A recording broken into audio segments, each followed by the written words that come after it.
Hey guys, Shift 838 here. Wanted to show off my new project that I'm getting ready to release for production and pre-order. It's called the 838 IO Plus card. And what it does is it replaces the old aging TI-99 flex cable interface card that has the fire hose cable and elephant foot interface to plug into the side port of the 994A. Let me show it off a little bit. So, PEB card. I have added a couple of things to it, hence the last plus to it. Uses the same circuitry and wiring schematic that the original card does, but instead of using the flat ribbon cable and the long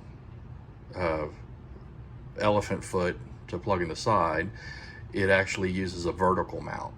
So what I've added to the card here, as you can see, I've got a couple of options for 5-volt fans if you want to hook up fans or extra fans.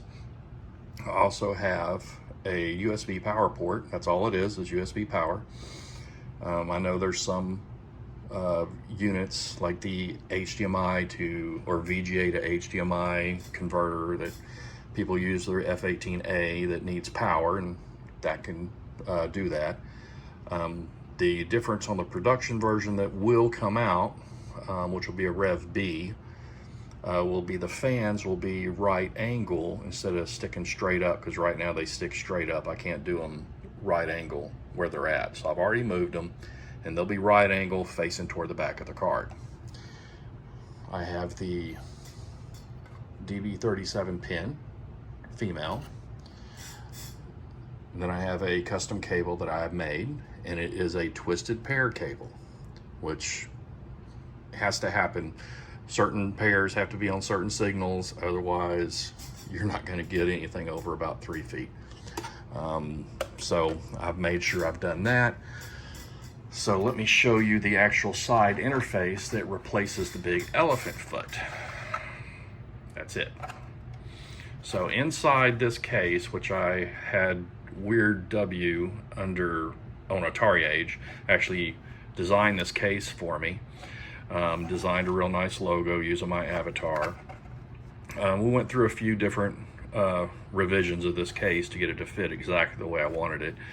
I actually have took 2 LEDs. One shows 32K because this can have 32K inside it. So I've designed an add-on board that's optional. You don't need it, but you do need some type of memory expansion, of course. But this, with my 32K option, plugs in here directly, will actually free up a spot on your PEB.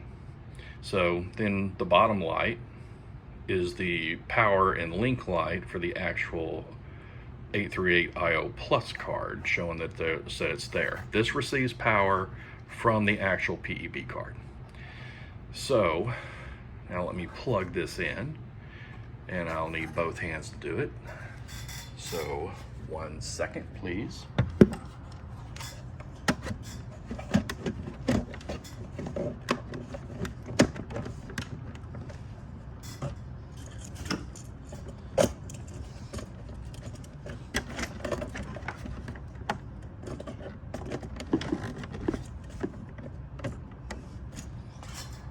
There we go. So now, as you can see, it's plugged in. You can see the cable on the back. This is the DB37. This is actually a 5-foot cable. TI's cable was around 4.5 feet. I actually have the cable. You see it going back there. It's coming over here, and it's plugged into the actual IO card. Now my test system, I have the IO Plus here. I have my 838 speech card here with the tippy here, and I have a IDE disc controller here. What you're seeing it plugged into, this is my own little bench top PCB for the PEB, takes place of the PEB. It won't fit in a PEB, so don't ask, it won't. It's quite a bit bigger. I can use ATX or the old PCAT power supplies. And then I can actually also select with this jumper there whether I want to only provide 5 volts to the actual 8-volt pin, which would bypass the regulators, or you may have to bypass your regulators, or 12 volts. I actually have it set to 12 volts. So it's actually pushing 12 volts to the pin, and with that, the regulators take over. It also has a couple of 12, these are a 12 volt fan options is what these are. Not 5s, these are 12. So, got my crappy Insignia speakers that aren't real good, but they'll get the point across. So let's go ahead and turn this on. Well, guess I need to power up my PEB first. And when you power it up, you can see the lights come on, so that it's actually providing power to everything in the card, including the 32K card that's mounted inside there. Like I said, it's optional. Just a quick reference, you see this little hole right here has been cut out. There's a right angle slide switch in there, toggle switch, that allows you to turn the onboard 32K on or off if it's installed. That way, if you have a different RAM card you're using or testing in the PEB, you can turn it off. Let's go ahead and fire it up. There it is. I'm using my modified, it's an F18, has a big old reset switch on the side. You can see the link's still there. Everything is, the IO interface is powered up right there.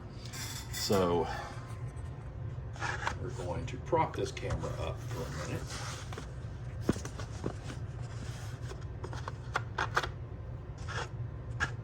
That way y'all can actually see. You don't have to watch me henpeck with one hand. There we go. So first thing I'm going to do is I'm going to go ahead. I don't have a disc controller besides the IDE disc controller in here, and then of course the Tippy that has DSK1 mapped. But this is what I'm going to do. So we're going to go ahead and go into Flash ROM. We're going to go ahead and load the IDE DSR so you can see it actually does detect it. Now this particular IDE card has the BQ4852, which has the onboard 512K RAM chip inside the clock chip. So it will take another few seconds to load because that's the very last one it detects. So let's go ahead and go to loader, which is O. DSR. I have mine set at Series 1000. That way it answers to DSK1 if I have it enabled. So now it's trying to detect. It will not detect. It will end up going and loading up the DSR once it detects the 4852. And there it goes.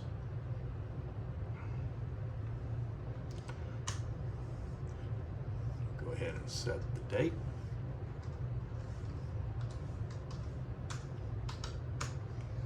I have no idea what time it is, so I'm just going to guess here. We'll just make it 10:30. I don't know what time it is.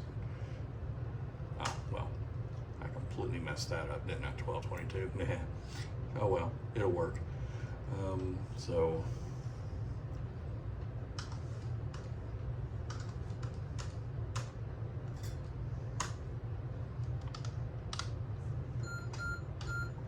now the first thing I'm going to do is I want to turn off my DSK1 emulation, just because I have it on the typo and I don't want it to get it too, or Tippy, I don't want it to get it too confused.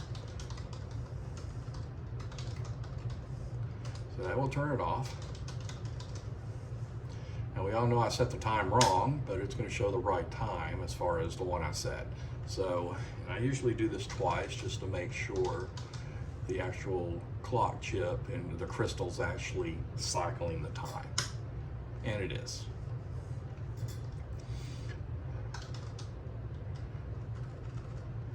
we're going to go ahead and exit this. We're going to go ahead and go in, set up a couple of partitions.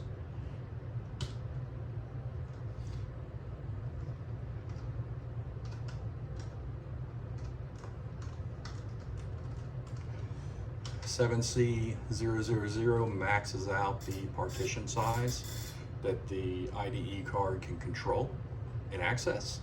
I'm only going to set up 2. We'll set it. We will go ahead and tell it to initialize IDE 1.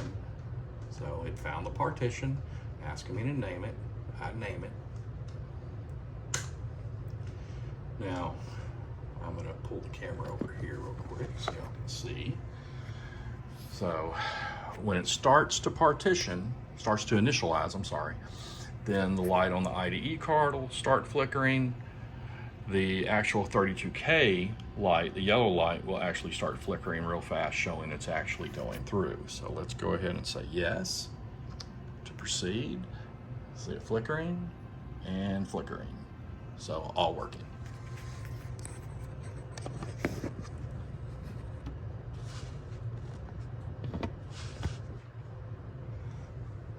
Go ahead and initialize the second IDE partition I did. P2 for partition 2, yes, it just takes a few seconds. And it's done. Now we can display the devices. It will show you the ones that I actually have set up, which is 2. Both of them are on the same CF card, but it will show them as CF card.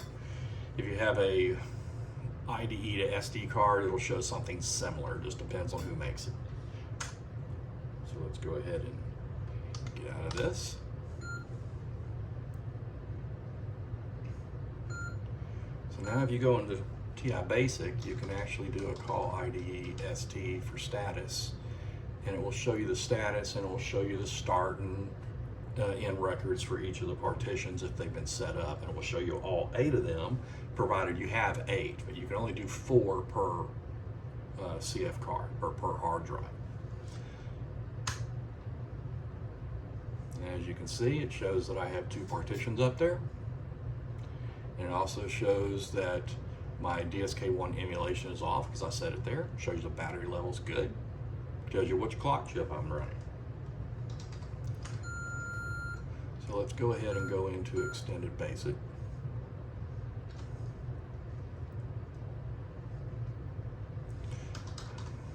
So you can see that it is detecting the 32K extra RAM that's mounted inside my side port of the 838IO Plus.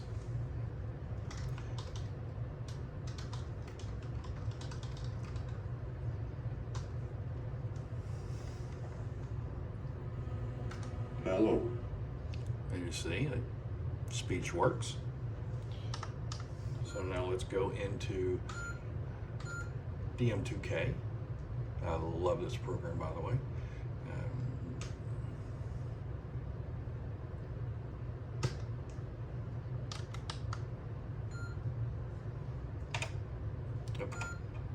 Wrong key.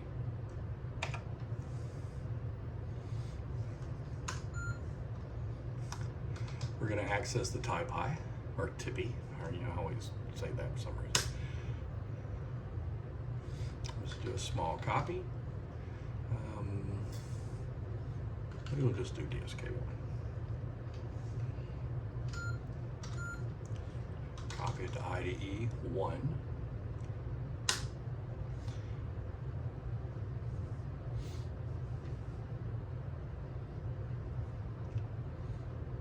I don't have that much in this directory over this video. I didn't want to make it super long of copying.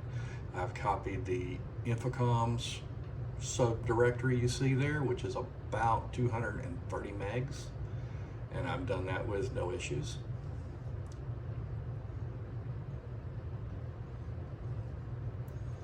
And it's almost done.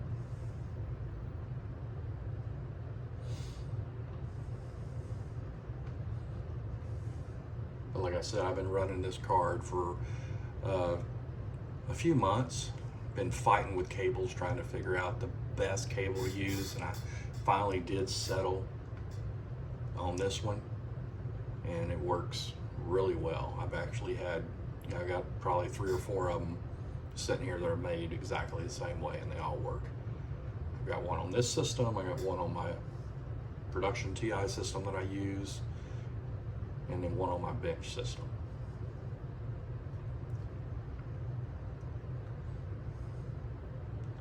So I'll be watching Atari Age, because I will be posting a pre-order really shortly, probably in the next couple of days. Today's the 12th of April, 2022. So now let's go ahead and go to IDE 1.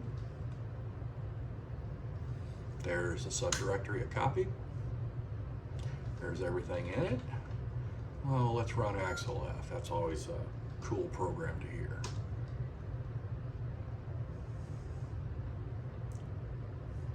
And there it is. So like I said, people will be watching Atari Age in the Facebook groups for the pre-order when it goes live. It'll be live on my site. I will have a few different options for the pre-order. One option will be a complete turnkey plug-and-play solution where I provide everything. 3D case, cable, everything. All you have to do is plug it in. Another option that I'm going to be doing is, where I'm only selling the actual unit itself. The cable and the 3D case will not be offered. You can, and I'll have all the wiring and everything if you choose to go that route. You don't want to mess with that many wires. Also have an option where you can print your own 3D case, and I provide the cable and the cards.